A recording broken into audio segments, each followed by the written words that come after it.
Hello psychology people, welcome back. We are doing chapter 3 meeting life challenges और आज का हमारा टॉपिक है nature, type and sources of stress. अब life के चैलेंजेस से मीट करना है तो स्ट्रेस तो होगा ही।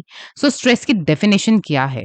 स्ट्रेस होता है एक पैटर्न ऑफ रिस्पॉन्स जो कि किसी स्टिमुलस के लिए होता है व्हेन एन इवेंट हैपेंस जो कि हमारा डिस्टर्ब करता है इक्विलिब्रियम।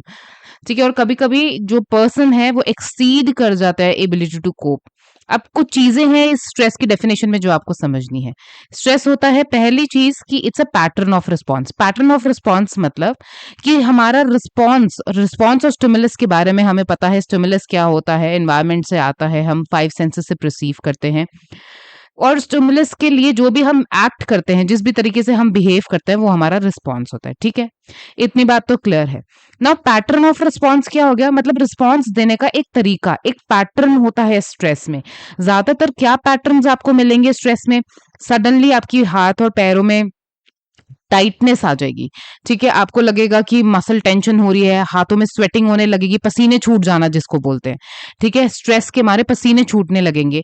ठीक है, और हो सकता है बॉडी में शिवरिंग होने लगे, पसीने छूटने लगे।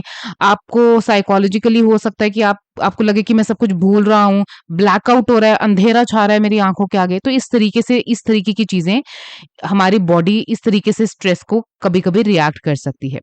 नाउ हर किसी की बॉडी ऑब्वियसली डिफरेंट तरीके से स्ट्रेस को डिफरेंट सिचुएशन में रिएक्ट करेगी, but it's a pattern of response. तो पैटर्न ऑफ रिस्पॉन्स आपको समझ आया कि मतलब रिस्पॉन्सेज का एक पैटर्न सा बन जाएगा। जिस भी तरीके से आपकी बॉडी स्ट्रेस को रिस्पॉन्ड करती होगी, फिर वही उसी तरीके से एक पैटर्न फॉर्म हो जाएगा और आपकी बॉडी हर बार स्ट्रेसफुल सिचुएशन में वैसे ही रिएक्ट करेगी।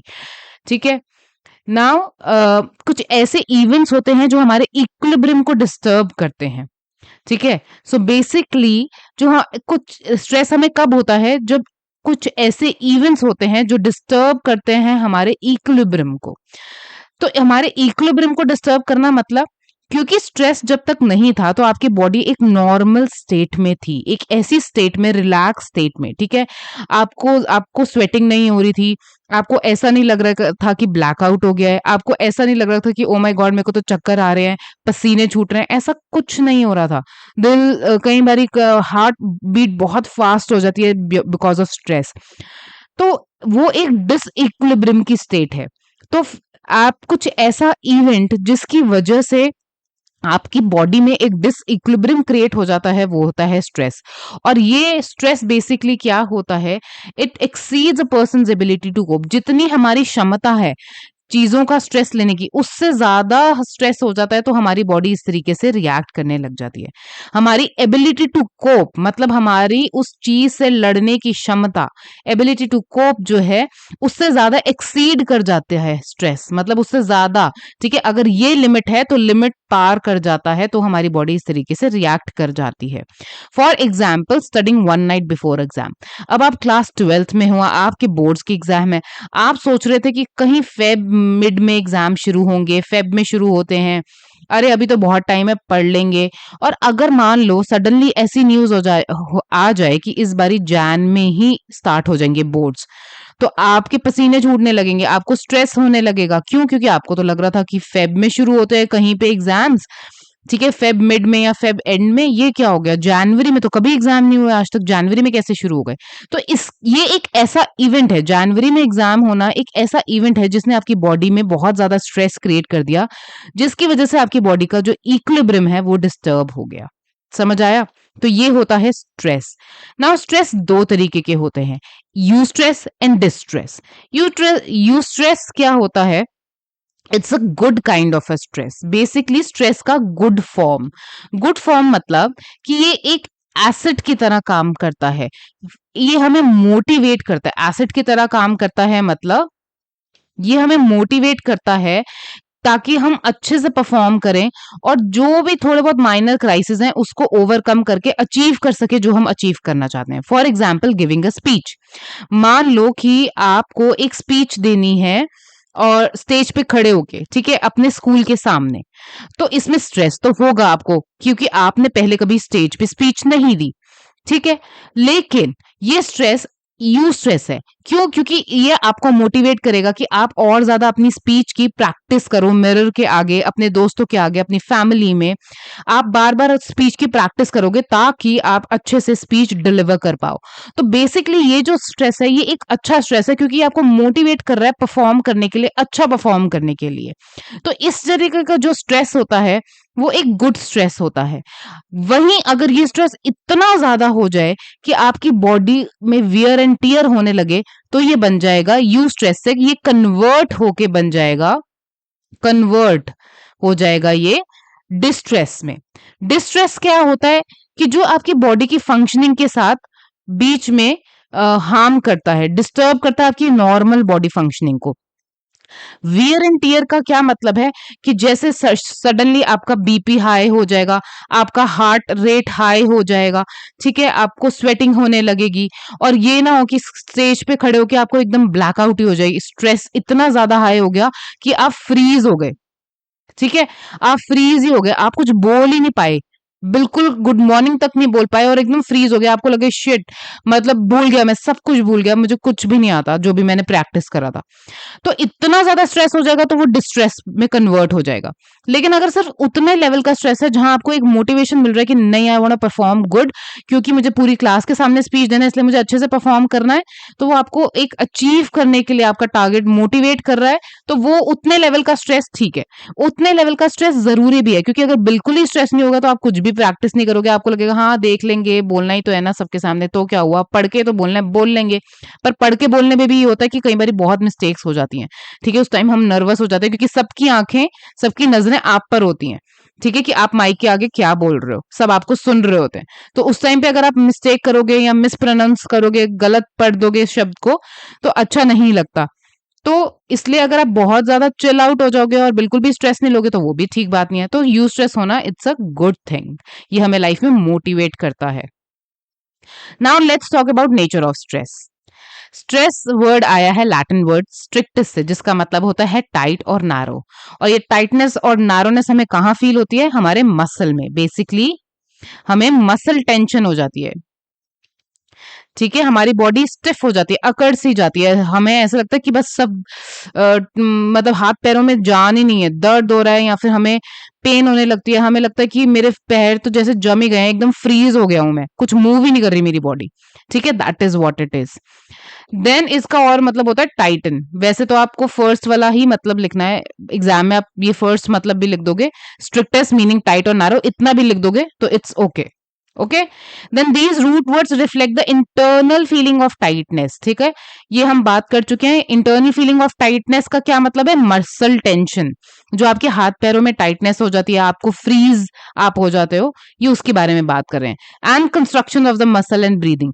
Construction of the muscle and breathing मतलब मसल कॉन्ट्रैक्ट करना, मसल्स का सिकुड़ जाना, ठीक है, ऐसे लगता है कि जैसे सिकुड़ गए हैं मेरे मसल, मेरी पूरी बॉडी सिकुड़ गई है, ठीक है। और ब्रीदिंग का कॉन्ट्रैक्शन मतलब कि आपकी ब्रीदिंग शैलो हो जाती है, आपको सांस लेने में तकलीफ होने लगती है, आपको डीप ब्रेथ चाहिए होता है, आपको ऐसा लगता है मुझे सांस ही नहीं आ रही जैसे, ठीक है, इस तरीके की फीलिंग होना स्ट्रेस में होता है, नॉर्मल है। व्हेन आई से नॉर्मल है तो इसका सिंपल सा मतलब है कि ये सारे फीचर्स हैं स्ट्रेस के, स्ट्रेस में ऐसा होता है, ठीक है। बट ऑब्वियसली सबकी बॉडी डिफरेंटली रिएक्ट करती है, नॉट एवरीबडी, सबके साथ ऐसा नहीं रिएक्शन होता, everybody has a different reaction to stress. Now stress is often explained in terms of characteristics of environment that disturbs to the individual. अक्सर हम स्ट्रेस को कैसे एक्सप्लेन करते हैं कि एक ऐसा एनवायरनमेंट जो कि इंडिविजुअल के लिए डिसरप्टिव होता है, हानिकारक होता है, जो उसकी नॉर्मल फंक्शनिंग को डिस्टर्ब करता है। स्ट्रेसर्स क्या होते हैं? स्ट्रेसर्स उन इवेंट्स को कहते हैं, जैसे फॉर एग्जांपल आपको स्पीच देने जाना है, तो वो एक इवेंट है जिसकी वजह से आपको स्ट्रेस हो रहा है, ठीक है, तो वो क्या हुआ? स्पीच देना आपके लिए क्या हुआ? स्ट्रेसर हुआ, ठीक है। या फिर आपका सडनली सरप्राइज टेस्ट होना, क्लास में आप आज स्कूल आए और आपको पता चले आज तो साइकोलॉजी के पीरियड में सरप्राइज टेस्ट है जी, ठीक है, जिसके मार्क्स काउंट होंगे, तो वो क्या हो गया? स्ट्रेसर हो गया, आपको सडनली स्ट्रेस होने लग गया, क्योंकि इसके लिए तो आप प्रिपेयर ही नहीं थे, तो ये स्ट्रेसर हो गया। तो स्ट्रेसर वो इवेंट होता है जिसकी वजह से हमें स्ट्रेस होता है, ठीक है, उसकी स्ट्रेसर की वजह से हमारी जो बॉडी है वो स्ट्रेस रिस्पॉन्सेस देती है। The reaction to external stimuli is called strain. आपने मसल स्ट्रेन के बारे में तो सुना ही होगा। मसल स्ट्रेन क्या होता है कि जब हम कहते हैं ना कि हमारी नस खिंच गई है, अगर आपने सुना हो कभी ऐसा कि नस का खिंच जाना, नस का दब जाना, एकदम उसमें टाइटनेस आ जाना, that is what is strain. हम कहते हैं ना कि ज्यादा अम, अगर ज्यादा स्ट्रेस ले लो, अगर मान लो कि आपको कोई डेडलाइन है जो आपको कंप्लीट करनी है, ठीक है, और आप लैपटॉप पे 2 घंटे 4 घंटे 8 घंटे से बैठे, तो आपकी आईज में क्या होने लगता है, स्ट्रेस की वजह से आपकी आईज में स्ट्रेन होने लगता है, पेन होने लगता है, that is what is strain, जो कि हमारी मसल टेंशन ही होती है। ठीक है, नेक्स्ट देखते हैं। नेक्स्ट है stress has come to be associated with both cause and effect. Stress cause भी हो सकता है, मतलब कोई ऐसा इवेंट, ठीक है, जो रीजन बना जिसकी वजह से आपको स्ट्रेस हुआ, और स्ट्रेस इफेक्ट भी हो सकता है। जो स्ट्रेस है, it can act as a result of some event, कि मतलब कुछ हुआ जिसकी वजह से आपको स्ट्रेस हो गया, तो इफेक्ट हो गया।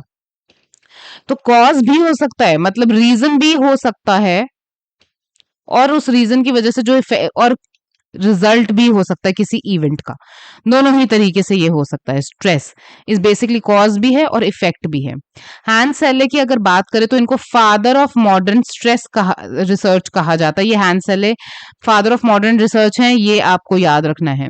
उन्होंने स्ट्रेस को कैसे डिफाइन करा, उन्होंने बोला स्ट्रेस एक नॉन स्पेसिफिक रिस्पॉन्स है हमारी बॉडी के लिए टू एनी डिमांड। जो भी हमें एक्सटर्नल डिमांड्स आती है एनवायरमेंट से, उसके लिए एक नॉन स्पेसिफिक रिस्पॉन्स है हमारी बॉडी का। Regardless of the cause of the threat, the individual will respond in the same psychological pattern और reaction। तो उन्होंने कहा कि जो मर्जी थ्रेट हो, जैसा मर्जी थ्रेट हो, हमारा सेम ही साइकोलॉजिकल और फिजियोलॉजिकल पैटर्न होगा, रिएक्शन होगा उस रिस्पॉन्स से, उस स्ट्रेस से डील करने के लिए। ठीक है, ऐसा हैंस सेले ने कहा। बहुत बहुत सारे लोग हैं जो इससे अग्री नहीं करते हैं। क्यों? क्योंकि डिफरेंट तरीके के स्ट्रेसेस जो हैं, different pattern of stress reaction induce करेंगे। अब आपको एग्जाम का स्ट्रेस है, एग्जाम का स्ट्रेस एक अलग लेवल का स्ट्रेस है। वो आपको मोटिवेट कर सकता है पढ़ने के लिए, या तो फिर आप हिम्मत हार के बिल्कुल बैठ सकते हो कि मैं तो कुछ कर ही नहीं सकता। ठीक है, लेकिन वहीं आप मान लो कि आप जिम कॉर्बेट नेशनल पार्क घूमने गए हो अपने फ्रेंड्स के साथ या अपनी फैमिली के साथ, और अगर आपने शेर देख लिया और शेर आपकी गाड़ी के पीछे पड़ गया, ठीक है, तो वो एक अलग लेवल का स्ट्रेस है, सर्वाइवल का स्ट्रेस है, जान पे बात बनाई है, तो वो डिफरेंट लेवल का स्ट्रेस है। तो डिफरेंट तरीके के एनवायरनमेंट में स्ट्रेसर होते हैं और उसके लिए हमारी बॉडी डिफरेंट तरीके से रिएक्ट करती है। हर टाइप के उसमें स्ट्रेस एनवायरनमेंट में सेम ही तरीके से हम रिएक्ट करें ऐसा जरूरी नहीं है। ठीक है, डिफरेंट इंडिविजुअल्स होते हैं, हर इंडिविजुअल डिफरेंट तरीके से रिएक्ट करेगा, रिस्पॉन्स करेगा, उसके डिफरेंट कैरेक्टरिस्टिक्स होंगे स्ट्रेस को रिस्पॉन्स करने के लिए। ना stress is a dynamic mental and cognitive state. Stress क्या है? एक मेंटल और कॉग्निटिव स्टेट है। कॉग्निटिव मतलब आपको पता है कि हमारी थिंकिंग से, जहां परसेप्शन से, कैसे हम चीजें, how we think about the things, how we perceive, perception. ठीक है, तो हमारी परसेप्शन को लेके, ओहो, तो हमारी परसेप्शन को लेके जो हमारी थिंकिंग को लेके, थिंकिंग एस्पेक्ट है, परसेप्शन का एस्पेक्ट है, वो एस्पेक्ट है stress. It is a disruption of homeostasis or an imbalance that give rise to the requirement of resolution of the imbalance or restoration of homeostasis. Basically यहाँ पे एक ही word है समझने वाला, वो है होम्योस्टैटिस। होम्योस्टैटिस क्या होता है? होम्योस्टैटिस होता है जब आपकी बॉडी एक नॉर्मल फंक्शनिंग बैलेंस्ड स्टेट में होती है। ठीक है, बैलेंस स्टेट में मतलब आपकी आपकी बॉडी में वाटर का एक लेवल है, ठीक है, आपका बॉडी का एक टेम्परेचर है जो नॉर्मल टेम्परेचर में आता है, आपकी बॉडी का बीपी है जो एक नॉर्मल उसकी रेंज है जितनी होनी चाहिए, हार्ट बीट है जो कि आई थिंक 72 पर मिनट आपका दिल धड़कना चाहिए, वो भी एक नॉर्मल रेंज है। तो मतलब आपकी बॉडी की फंक्शनिंग की, हर चीज की एक नॉर्मल नॉर्मल फंक्शनिंग रेंज है। ठीक है, नॉर्मल फंक्शनिंग रेंज है आपकी बॉडी की। लेकिन नॉर्मल फंक्शनिंग रेंज को पार करके जो उसके बाद जो डिस्टरबेंस क्रिएट होती है, ठीक है, वो गड़बड़ होती है, बेसिकली वो स्ट्रेस की वजह से होती है। लेकिन ये जो नॉर्मल फंक्शनिंग रेंज है, ये है होम्योस्टैटिस। ठीक है, होम्योस्टैटिस का मतलब है कि उस नॉर्मल फंक्शनिंग रेंज और वो जो नॉर्मल फंक्शनिंग रेंज में डिस्टर्बेंस होती है वो होती है डिसरप्शन या डिस्टर्बेंस, एक ही बात है, वो होती है स्ट्रेस की वजह से, वो इम्बैलेंस होता है स्ट्रेस की वजह से। तो हमारी बॉडी क्या करती है, हमारी बॉडी रेजोल्यूशन मतलब हमारी बॉडी सोल्यूशन फाइंड आउट करने की कोशिश करती है कि वापस इस इम्बैलेंस को कैसे ठीक किया जाए, और रिस्टोरेशन मतलब कि रिस्टोर किया जाए अपने होम्योस्टेटिस की स्टेट में, मतलब बैलेंस्ड स्टेट में। जो हमारी बॉडी में हाई बीपी हो गया, हार्ट रेट हाई हो गया, टेम्परेचर बढ़ गया, स्वेटिंग होने लग गई, ठीक है, स्ट्रेस की वजह से हमारी बॉडी में इतने चेंजेस हो गए, तो वो अपने जो होम्योस्टैटिस एक बैलेंस स्टेट है उसकी वजह से हिल गई, वो कैसे वापस अपने बैलेंस में आए, वापस बॉडी एक नॉर्मल स्टेट पे आ जाए, उस वो ट्राई करता है कि हमारी बॉडी ट्राई करती है रिस्टोर करने के लिए होम्योस्टेटिस। तो होम्योस्टेटिस का मतलब समझ आया कि नॉर्मल फंक्शन रेंज जो होती है हमारी बॉडी की वो होम्योस्टेटिस होती है। नेचर ऑफ स्ट्रेस की अगर बात करें, the perception of stress is dependent upon individual's cognitive appraisal of events and resources available to deal with them. अब ये बहुत ही इंपॉर्टेंट लाइन है, क्यों? क्योंकि उन्होंने बोला कि जो स्ट्रेस है उसको आप कैसे परसीव कर रहे हो। किसी अगर मान लो कोई बच्चा है जो पढ़ाई में होशियार है, वो रोज जो अपना रिवीजन करता है टाइम से, वो पढ़ाई कर रहा है, उसको कोई फर्क नहीं पड़ेगा अगर सरप्राइज टेस्ट है भी, तो उसको तो लगेगा कि अच्छा सरप्राइज है, इट्स ओके, उसको इतना ज्यादा स्ट्रेस नहीं होगा। क्यों? क्योंकि वो रोज प्रिपेयर कर रहा है, थोड़ा थोड़ा थोड़ा करके वो रोज ही पढ़ रहा है, ठीक है, घर पे रोज वो जितना क्लास में पढ़ाया उतना वो रिवाइज कर लेता है, तो इसलिए उसको इतना स्ट्रेस नहीं होगा। तो किस तरीके से वहां आप स्ट्रेस को देख रहे हो, कोई भी जो इवेंट है आप उसको कैसे परसीव कर रहे हो, किस नजरिए से देख रहे हो, आपका देखने का नजरिया बताएगा, डिपेंड करेगा कि आपको स्ट्रेस होगा कि नहीं। और कॉग्निटिव अप्रेजल का यही मतलब होता है। कॉग्निटिव अप्रेजल मतलब आपका थिंकिंग पार्ट, आपका परसेप्शन पार्ट, अभी हमने पीछे वाली स्लाइड पे भी डिस्कस किया था। तो कॉग्निटिव अप्रेजल मतलब कि किस तरीके से आप उस इवेंट को नाप तोल कर रहे हो अपने माइंड में कि ओके सरप्राइज टेस्ट है, कौन से चैप्टर का? चैप्टर 1 का। अरे चैप्टर 1 तो मैंने बहुत पहले ही खत्म कर लिया था, चैप्टर 1 तो मुझे आता है, ठीक है, थोड़ा बहुत रिवाइज करने के लिए अगर मैम 5 मिनट्स दे देंगी रिवाइज करने के लिए तो मैं अच्छे से अपना टेस्ट दे दूंगा, ठीक है, तो आपको ज्यादा टेंशन नहीं होगी। तो कॉग्निटिव अप्रेजल मतलब आप नापतोल कर रहे हो, सोच विचार कर रहे हो, देख रहे हो, परसीव कर रहे हो कि किस तरीके से वो चीज इवेंट है। अगर वो इवेंट अगर आपको स्ट्रेस नहीं लग रहा है तो फिर आपको स्ट्रेस नहीं होगा। और फिर रिसोर्सेज अवेलेबल मतलब आपके पास क्या क्या चीजें अवेलेबल है। उस दिन आप साइकोलॉजी की अपनी रजिस्टर लाए हो, कॉपी लाए हो, ठीक है, आपके पास साइकोलॉजी की बुक भी है, ठीक है, और मैम ने बोल दिया कि 2 पीरियड्स हैं साइकोलॉजी के। रिसेस से पहले वाले पीरियड में मैम ने आपको बोला कि रिसेस के बाद जो मेरा लास्ट पीरियड है उसमें मैं टेस्ट लूंगी फर्स्ट चैप्टर का, तब तक बीच में रिसेस में और आपका कोई फ्री पीरियड है तो उसमें आप रिवाइज कर सकते हो। तो आपने देखा कि अच्छा मेरे पास साइकोलॉजी की मैं आज लाया हूँ, मेरे पास मेरा रजिस्टर भी है और मैं जिसमें मैंने नोट्स बनाए हैं, मेरे पास मेरी बुक भी है और मेरे को बीच में एक फ्री पीरियड भी मिल जाएगा। रिसेस में फटाफट खाना खा के तो मैं थोड़ा बहुत रिसेस में पढ़ लूंगा और बीच में जो फ्री पीरियड है उसमें मैं लर्न मतलब रिवाइज कर लूंगा और चैप्टर 1 तो मुझे आता ही है। तो आप थोड़े निश्चिंत हो, आपको उतना ज्यादा स्ट्रेस नहीं होगा। वहीं कोई पर्सन है जो अपना रजिस्टर ही नहीं लाया कि आज तो मैं रजिस्टर ही नहीं लाया और जिसमें मैंने नोट्स बनाए थे और मेरे को चैप्टर 1 तो याद ही नहीं है, तो रिवाइज करना अलग बात होती है लेकिन याद तो नहीं कर सकता, कितना ही याद कर लूंगा, तो उसको ज्यादा स्ट्रेस होगा।